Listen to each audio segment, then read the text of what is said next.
Hello students, आप सभी का हमारे इस यूट्यूब चैनल में स्वागत है। स्टूडेंट्स, हम टॉपिक्स एंड कैलकुलस का पेपर सॉल्व कर रहे हैं और क्वेश्चन नंबर 4A पे हम पहुंच चुके हैं। क्वेश्चन नंबर 4A है, if in a Cauchy's mean value theorem F X equal to root X and G X equal to 1/√x then show that C is the geometric mean of A and B. ठीक है, तो पहले geometric mean पता होना चाहिए। Basically students, geometric mean क्या होता है हमारे पास। सपोज कि हमारे पास दो एलिमेंट्स हैं, यहाँ पे दो एलिमेंट्स है, एन एलिमेंट है। Suppose A1 A2 dot dot an element है। देन ज्योमेट्रिक मीन जो होता है वो होता है हमारे पास मल्टीप्लाई और ऑल एलिमेंट्स। ठीक है, यहाँ पे I equal to 1 to n⁴ ठीक है, तो ये ज्योमेट्रिक मीन होता है। अगर ए एंड बी दो एलिमेंट है तो इस कंडीशन में ज्योमेट्रिक मीन कितना हो जाएगा, ए डॉट बी दोनों का मल्टीप्लाई एंड इसकी पावर 1/2। तो ये हमारे पास ज्योमेट्रिक मीन है। अब स्टूडेंट्स, हमें क्वेश्चन को सॉल्व करना है कि हमारे पास कोची मीन वैल्यू थ्योरम हमें पता होना चाहिए इसके लिए। तो कोची मीन वैल्यू थ्योरम क्या कहते हैं हमारे पास, पहले if F X and G X are two functions such that. ठीक है, और फंक्शंस तो होंगे, साथ में डिफरेंशिएबल भी होंगे, डिफरेंशिएबल फंक्शन। ठीक है students, differentiable function such that G dash X not equal to 0 for all X belongs to A B. ठीक है, then F dash C upon G dash C equal to F B minus F A upon G B minus G ए।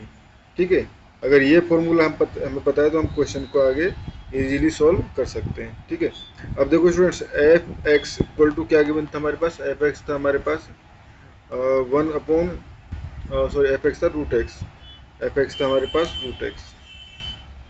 तो F X equal to root X, ठीक है, and G X equal to 1/√x। ठीक है, तो F dash X equal to हो जाएगा 1/2। ठीक है, एंड रूट एक्स। ठीक है, एंड जी डैश एक्स निकलना चाहे तो ये हो जाएगा हमारे पास -1/2 and X to the power -3/2, या इसको कर सकते हैं एक्स टू द पावर नीचे लेके 3/2। ठीक है स्टूडेंट्स, ये हो गए हमारे पास। अब हमारे पास जो फॉर्मूला है, यानी कि ये फॉर्मूला, इस फॉर्मूले में पुट करते हैं वैल्यूज। ठीक है, तो यहाँ पे हम देखें एट सी पे बेसिकली हमारे पास एफ डैश सी। तो एफ डैश सी क्या हो जाएगा यहाँ से, एफ डैश सी 1/2√c। ठीक है, अपॉन ये हो जाएगा 1/2 माइनस का। ठीक है, यहाँ से G dash C and X to the C to the power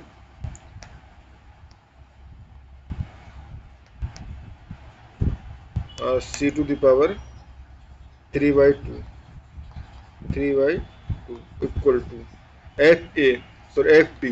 तो एफ पी यहाँ से अगर हम देखें एफ पी, तो इसकी हेल्प से रूट बी माइनस इस तरह से रूट ए। ठीक है, ये हो गया क्योंकि एफ ए।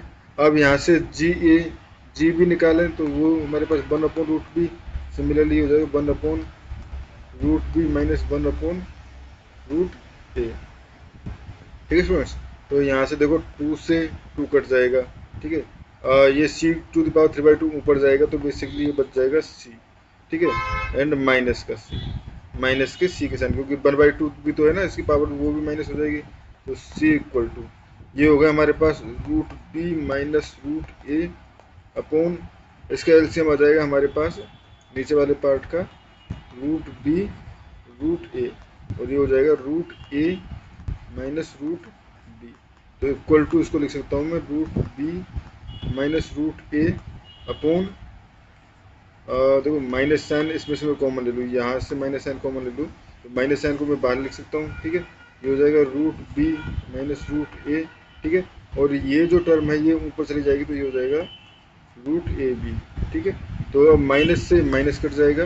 ठीक है, तो यहाँ से हमारे पास आ गया C equal to root A B, C equal to root A B, which is geometric mean of A and B means 2। ठीक है स्टूडेंट्स, इस क्वेश्चन में हमें इतना ही करना था। Thank you. नेक्स्ट क्वेश्चन में क्वेश्चन नंबर 4 भी हम सॉल्व करेंगे इसका।